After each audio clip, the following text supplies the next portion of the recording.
खुलुमबाय BTR news चेनेलाव गासैखौबो बरायबाय। आंनि चेनेलखौ साबस्क्राइब खालायदो आरो बे खाथिनि बेल आइकन बेलखौबो थुनानै होदो जाहाथे मोजां भिडिअ थाबनो सौहैनाय बायदि। बिपिएफनि राजखान्थि हान्जाया महाराष्ट्र ज'जाना मानो जेथो नांनाय आरो बेजोंनो जोबलांसिगोन बे बाथ्राखौ बुंदों बिटिसिनि चिफ प्रमद बर'। बिथाङा सनितपुर जिल्लानि सिङाव थानाय राङापारा से नं. धिमानजुलि गामियाव रुंसारि सुरेश खाख्लारिनि आगोमा फिसाला सानसुमा खाख्लारि बिथाङा हालाय-हाफाय जानानै दङ। बिथाङा थांनाय सम मोनसे कम्पानिनि सिङाव खामानि मावबाय थानाय समावनो हरखाबै जाब्रबथाय जानानै गावनि आगसि आथिंखौ खोमाना लानो गोनां जादों।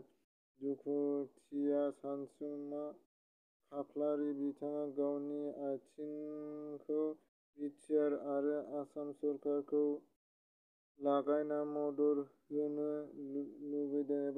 होजानो लुगैदों।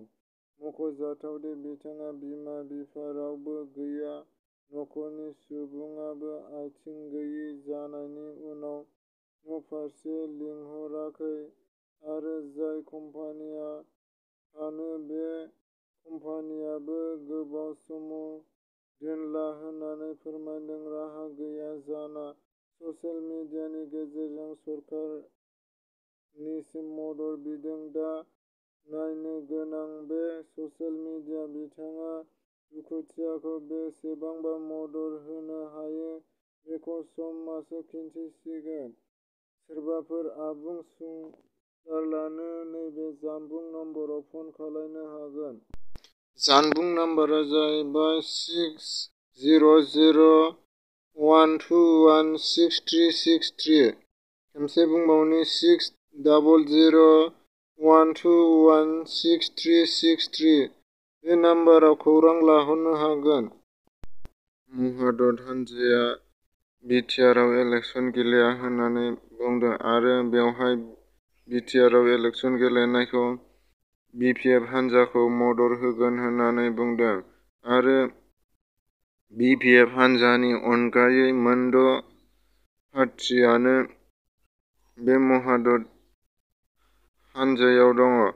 बेखौ इलेक्सन गेलेनो थाखाय बिसोरो बिटिआरनि बाहेरायाव इलेक्सन गेलेगोन। बिटिआरनि बाहेरायाव बिपिएफ हान्जाया महादत हान्जाखौ हेफाजाब होगोन होननानै बुंदों।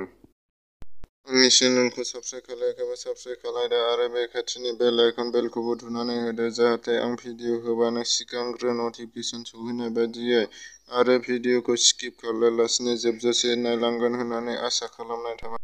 काछारनि लखिमपुराव सासे दुथांखौ हमनो मोनदों। बेवहाय गंसे चाइनिज फिंगार आरो गर-10 गोथां गुलि हमनो मोननाय जाहैदों। बे बोसोराव कंग्रेसआ सरकार दायोब्ला 5 लाख सुबुंनो साख्रि होगोन होननानै बुंदों आरो 50% आइजो माहारिनो रिजार्भेसन बानायनानै होगोन होननानै बुंदों आरो बिजेपि सरकार दानानै बिजेपिआ साख्रि होनो हायाखैसै। दा कंग्रेस दोलोआ देरहायोबा 5 लाख सुबुंनो साख्रि होनायजों लोगोसे हिनजाव माहारिनो 50% रिजार्भेसन होनानै होगोन होननानै बुंदों आरो बेवहाय वाट्सएप खुलिखानानै दोनबाय। बेयाव थांनानै नायनो हागोन।